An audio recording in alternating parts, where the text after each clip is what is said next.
He was on the phone with his parents, walking alone through the darkness of rural Minnesota. They were trying to guide him home. Then Brandon said 2 words, "Oh no." The call did not disconnect, but Brandon was never heard from again. At 1:54 in the morning, Brandon Swanson was still alive.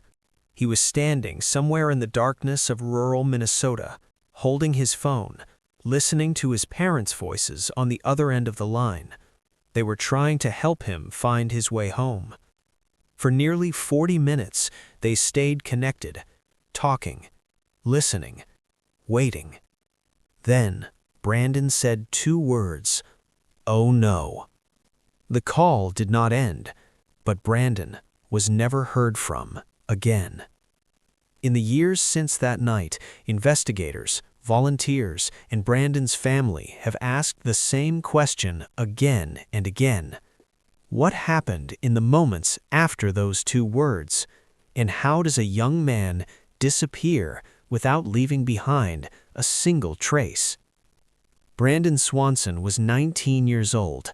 He was a student at Minnesota West Community and Technical College, studying wind turbine technology, planning a future that involved staying close to home. Friends described him as dependable. His parents described him as careful. He wasn't reckless, he wasn't impulsive, which is why what happened next has never made sense.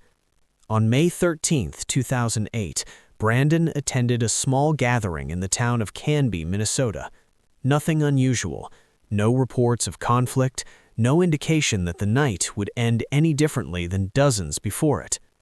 Shortly after midnight, Brandon got into his car and began driving home.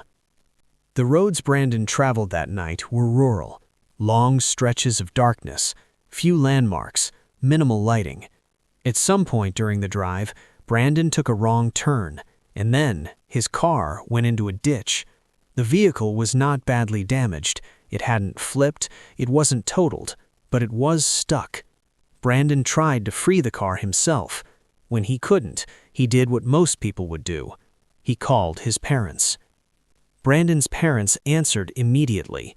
He told them his car was in a ditch. He believed he knew where he was. This part is critical. Brandon believed he was near the town of Lind, Minnesota, but he wasn't. Using landmarks and directions, Brandon and his parents tried to coordinate a meeting point. They were close, or so they thought. Brandon decided to leave the car and walk toward lights he could see in the distance.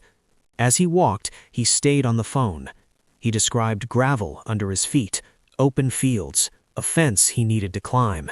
At one point, he mentioned hearing running water. Then, without warning, Brandon said, "Oh no." There was no scream, no explanation, just silence. The line remained connected.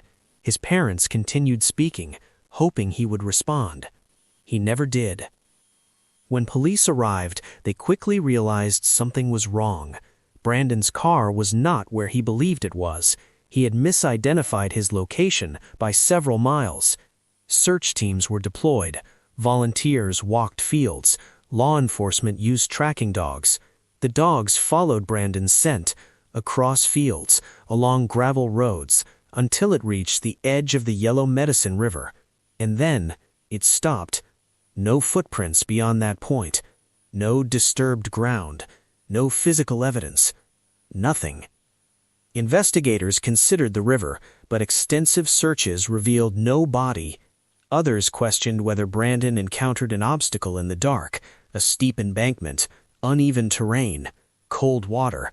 But again, no evidence. What makes Brandon's disappearance so unsettling is not what was found, it's what wasn't. No belongings, no clothing, no confirmed sightings, in an area that was thoroughly searched. Years passed, technology improved, searches were repeated. Still, nothing. Brandon's family never stopped looking, never stopped asking, never stopped listening to the recording of that final call. Somewhere between a car and a ditch in a set of distant lights, Brandon Swanson disappeared. Not in a city, not among strangers, but in open land, under the same sky his parents were looking at from miles away. The call never explained what went wrong, and Brandon never came home. The case remains unresolved, and the silence remains.